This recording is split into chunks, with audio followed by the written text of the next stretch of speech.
My guest is Isaiah Austin. He's currently working in the NBA League office. He's a player development league director. He's a former basketball star at Baylor. He played pro basketball abroad for 5 years. He's got an amazing story, and I wanted to bring him on Sports Business Radio. I had the pleasure of meeting Isaiah in person in Colorado Springs at USA Basketball headquarters about a week ago. Isaiah, thanks for joining me on Sports Business Radio. How are you? I'm doing awesome. I appreciate you asking me to come join and be able to share a little bit with your audience. I'm excited. Yeah, I just love people who are able to pivot in life and overcome things. And your life, you have been an amazing basketball player. You've worked really hard. But then in 2014, the story I heard is you were taking your physicals, getting ready for the NBA draft, and it was discovered that you have Marfan Syndrome. And then doctors said you shouldn't be playing in the NBA. So I can't imagine going from the high of, oh my gosh, I'm going to be a first round pick, to a few weeks later finding this out. But you've pivoted beautifully. What was it like when you found out this diagnosis? Because that had to have been shocking to you.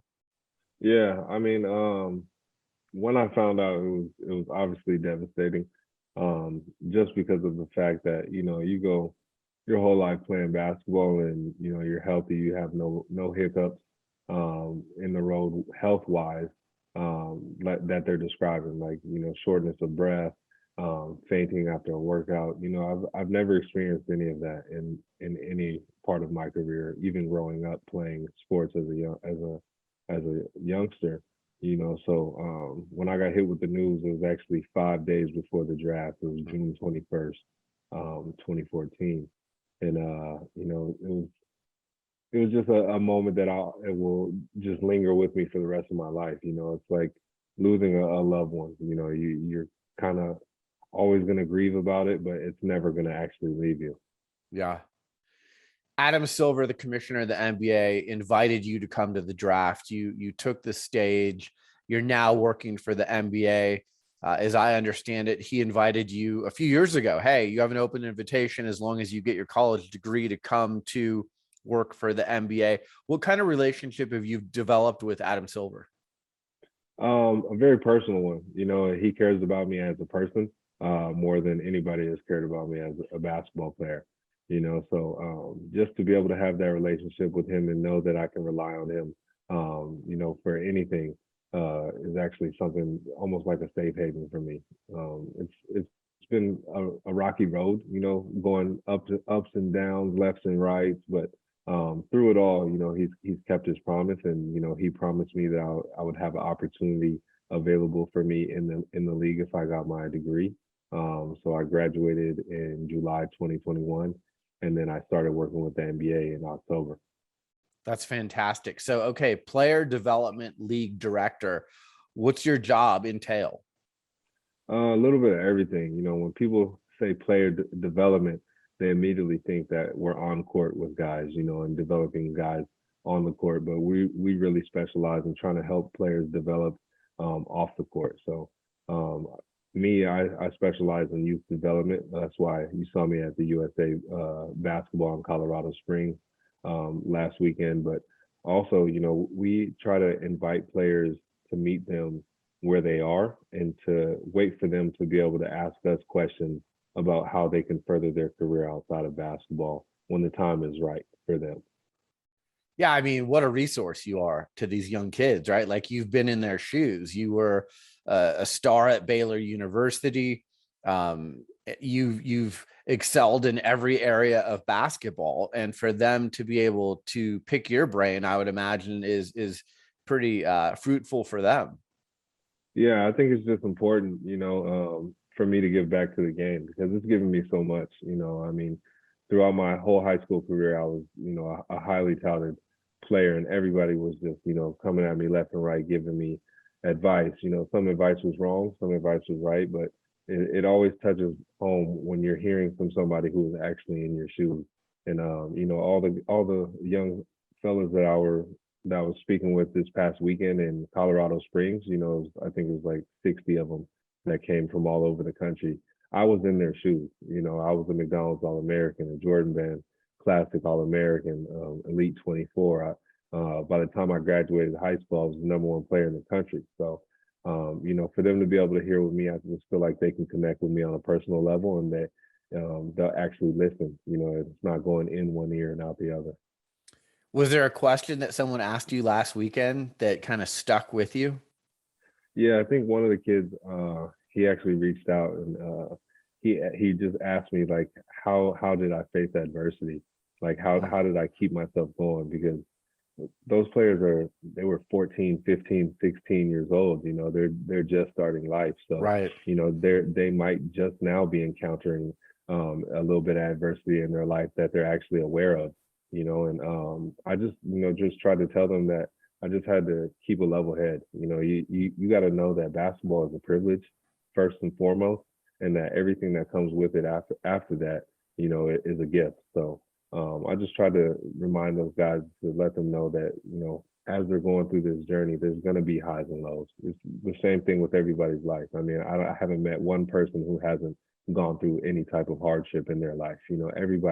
We all have that one connectivity, is that, we just don't know how life is going to go. You never know if it's going to be fair or not. So I just try to tell them that, as they're going through this journey, just remain calm, remain even keeled, never too high, never too low. Don't look down on themselves if they are going through adversity, because just know that everybody else in the room is facing some sort of adversity with them. And then I just, try to tell them that you can pull yourself out of the darkness, reach out to somebody, speak with somebody.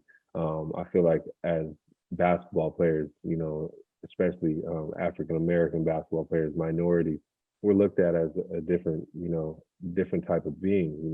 People just think that we're just supposed to be this amazing, strong rock foundation, and that we're not supposed to hurt. And a lot of us go through a lot of hurt at an early age, and we don't know how to deal with it. So I just tell them to reach out to somebody, speak with somebody, surround themselves with people who love them for who they are, and they'll be able to pull themselves out of any type of adversity that they may face in life. What amazing advice. And like I told you when I met you in person, you're such an inspiration. A lot of people would have gone a different direction than you've gone after receiving the news that you received in 2014. And, the way that you have handled this is to be admired. So I can't think of too many people better to be speaking to those young men last weekend than someone like yourself, who, like you said, has been an elite player, who has faced adversity, who has done all that you've done. I want to ask you about, even after 2014, the diagnosis came, you still went and played, I think it was 5 years of basketball abroad. You played in 11 countries. It looks like it was an amazing experience for you.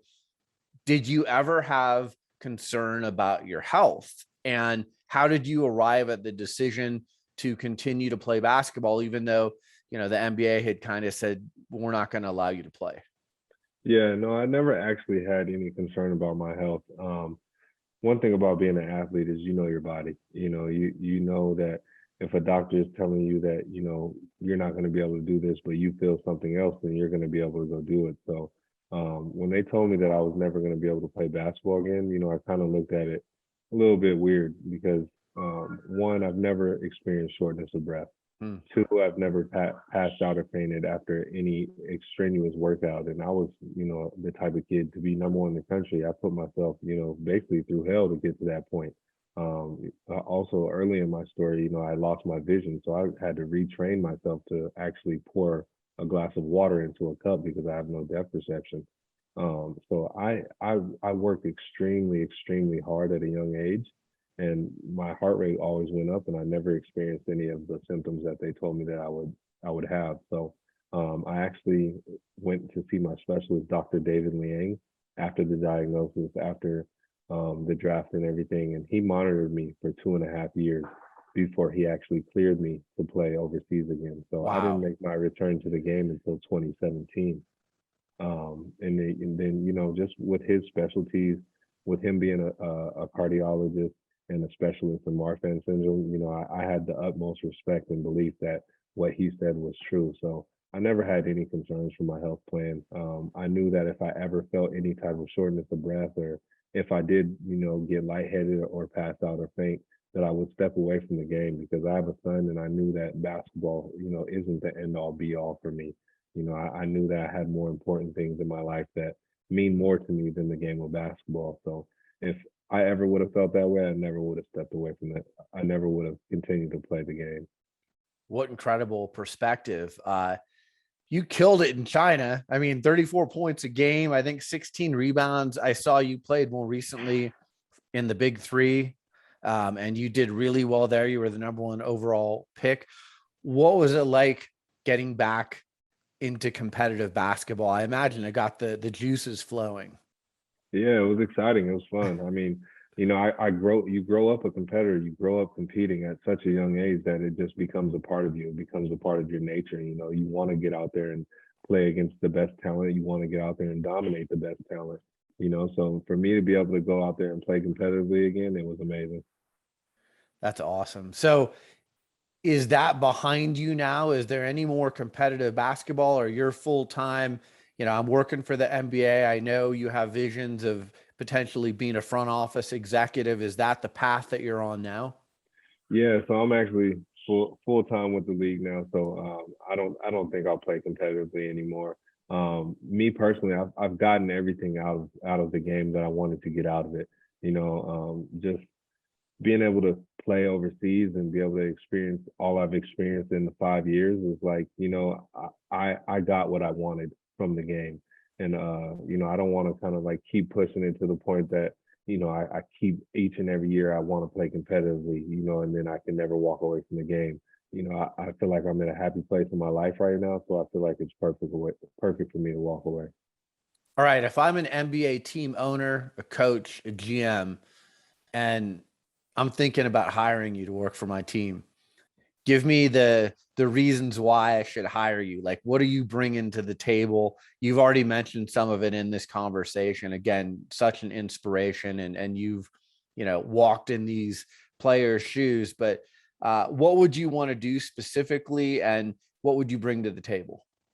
Um, I don't know exactly what I would want to do specifically on the team side, but just knowing my background and seeing how basketball is now, it's like I just relate to it so perfectly. I mean, I was the unicorn before actual unicorns started Right. getting drafted into the NBA. I mean, I had guys who were on ESPN commentating my games who were talking bad about me when I was in the era of playing, because most people wanted those big bigs who played back to the basket and shot hook shots and only stayed in the paint. I was called soft a lot for shooting fadeaways, and I was called, almost like I wasn't. They were calling me a soft big because I wasn't playing how normal bigs play. And then now you look at the kid Victor, who's going to be the Right. #1 draft pick, and everybody is just loving him. So I'm loving the recognition that he's actually getting, because I fought so hard my whole career for that to be respected, and to see it respected now in the game. It just brings me a lot of joy, because the game is gonna continue to make these strides, and people are going to start to differentiate themselves from other players. And I feel like you've never seen 7'4" who's put the ball on the ground and played as fluent as he has, but you have seen 7'1" do it before with me. So I know that I have an eye for talent. I know that I bring just a genuine personality that'll be around, that just always shoots people straight. I'm not a yes man. I've always, if you can ask any of my college coaches, I've always been the person who just tell people how it is. And I feel like a lot of teams do need that on the team side. But if somebody is to want to bring me in eventually, as a GM or an assistant GM, I feel like they'll be getting the right person. That's for sure. Yeah, I definitely agree. And it is so interesting that you mentioned Victor Wembanyama, I think is his last name, from France. And, a lot of people until recently had never seen him play other than on maybe some YouTube videos or social media, but he was on ESPN, and, everyone's saying, wow, what a discovery. But you're right. I mean, you're 3 inches shorter than him, but you were kind of Victor Wembanyama before there was a Victor Wembanyama.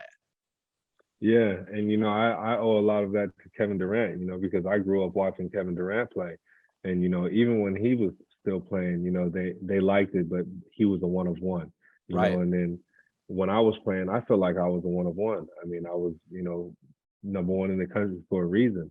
But a lot of scouters and a lot of teams actually didn't like how I played for some reason. But it's just funny how you see the game change from past years to now, and I actually love it because I feel like basketball just has unlimited ability for growth. Yeah, it's almost like you were a few years ahead of your time, right? Like if you had been playing in this era, people would be gushing over you just like they are Victor. But when you were playing, the five didn't go out and shoot threes as much as they might now. So it's Hmm. interesting. I want to talk to you about Baylor. You played for Scott Drew, who's been there for many years and very successful. Baylor won the title a few years ago. What was it like playing for Scott Drew and playing at Baylor? It was amazing. He was one of the coaches who really just let me be me on the court. Mm-hmm. He doesn't challenge his players to be something that they're not. He lets his players be what they are, and that's why he's such a great coach. Because most coaches try to get players to fit who they are as a coach, and he lets the players dictate how he coaches. If he has a smaller group, then he'll coach different. But if he has a bigger group, he'll coach a certain way. So I just feel like I was blessed to be able to play underneath somebody who's just as special as a person as he is a coach. So, I owe Coach Drew a lot. I owe that coaching staff that had me there my freshman and sophomore year a lot because they helped me grow as a person. What would you say is the best piece of advice that you got from Coach Drew? Just humble myself. A lot of people don't know this, but coming out of high school, I was really big headed. I was egotistical. I wasn't very coachable. I was a bad teammate. I was kind of like this guy who just felt like everything should be handed to me. And when I went to Baylor, it was just like this breath of fresh air because they showed me that I could be more than just a basketball player. That I could be a man who is respected outside of the court of basketball, and I could be somebody who people look up to outside of just being a top center in the country. And just that family environment, that Christian environment, just helped me grow so much. I owe them a lot to be the man that I am today. Wow. I want to ask you about name, image, and likeness because I've had some athletes on recently that were just mega stars in college. And name, image, and likeness wasn't around when they played. It wasn't around when you played. I look at this and I go, man, Isaiah could have made some money off of name, image, and likeness if it had been around when you had played. Do you ever think about that? What do you think about NIL now? Yeah, it's crazy. I was actually, when we heard about the NIL, my mom had the hardest time getting one of my college jerseys because every time they put my number in the bookstore, they don't put your last name on it, but they put your number up there. Okay. So the players and the students, they all know who the player is. For me, it was 55 and 21 that was in the store. It was Pierre Jackson and Isaiah Austin. And it was crazy because the first game of the season, my mom didn't have a jersey to wear to the game. So she was mad. She was barking at Coach Drew, like, how can I get my son's jersey? How can I get my son's jersey? And Coach Drew just finally was just like, you know what? He told me, he was like, just give your mom your game jersey. I'll get you another game jersey for the next game because it was just selling out so fast every time it hit the bookstore. So I feel like I could have made a lot of money off of name, image, and likeness, especially coming out of high school. Yeah. Do you think it's a good thing for college athletes to be able to profit off of their NIL and their brand? Personally, just my personal opinion, just watching it, I think it could be a good thing, and I also think it could be a bad thing.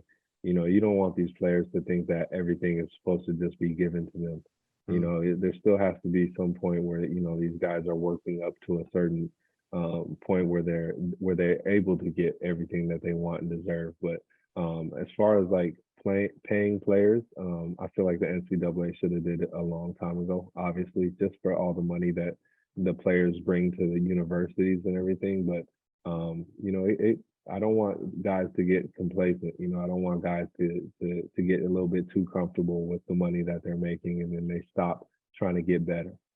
Well, and like you said, and the guys we were with last weekend in Colorado Springs, they're so young.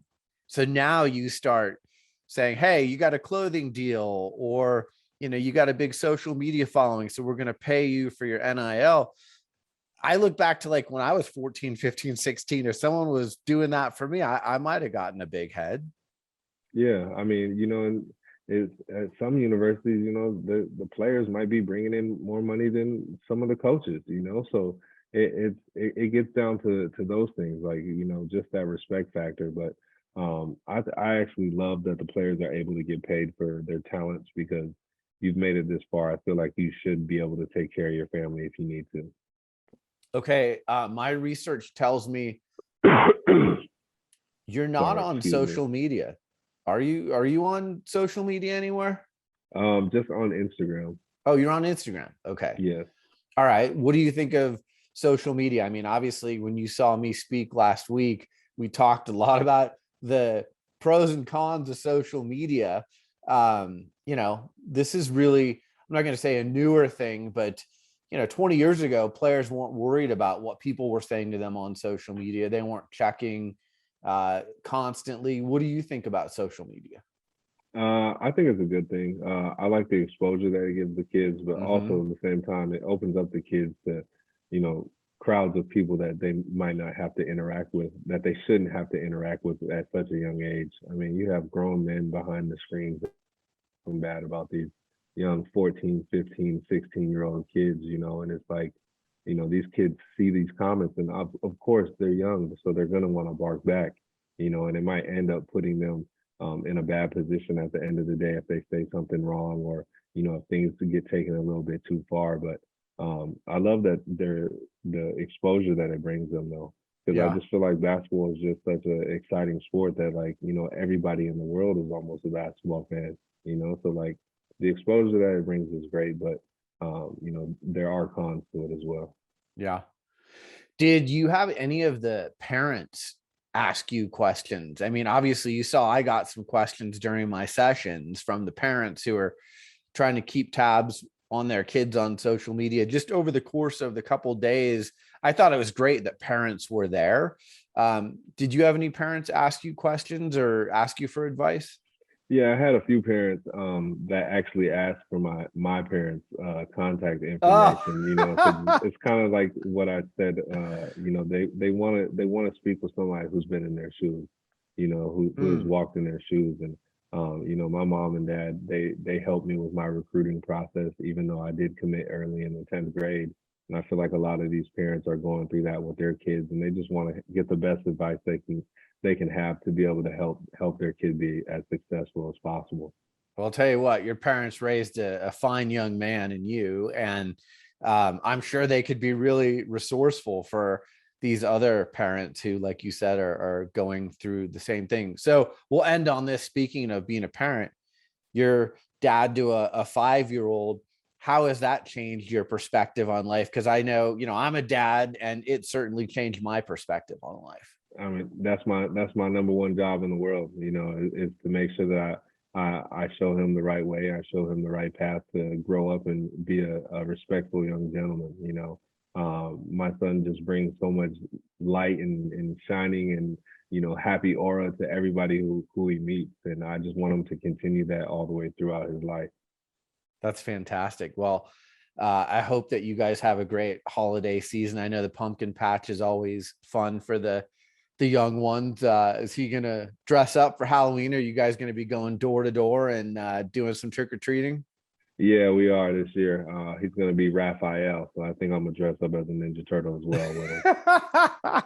I love it. You'll be the tallest Ninja Turtle in the neighborhood for sure. Right. Isaiah Austin, currently working for the NBA League Office Player Development League Director. If people want to follow you on Instagram, do you know what your handle is? Yeah, just at Isaiah Austin, ISAIAHAUSTIN. Excellent. Like I said before, it was a pleasure meeting you in person last week in Colorado Springs. I've been admiring you from afar for a long time. I just think how you've handled all this is so graceful and so wonderful. Not nearly as many people would have handled it as well as you have. So continued success to you. And thanks for joining me on Sports Business Radio. I appreciate you having me, Brian.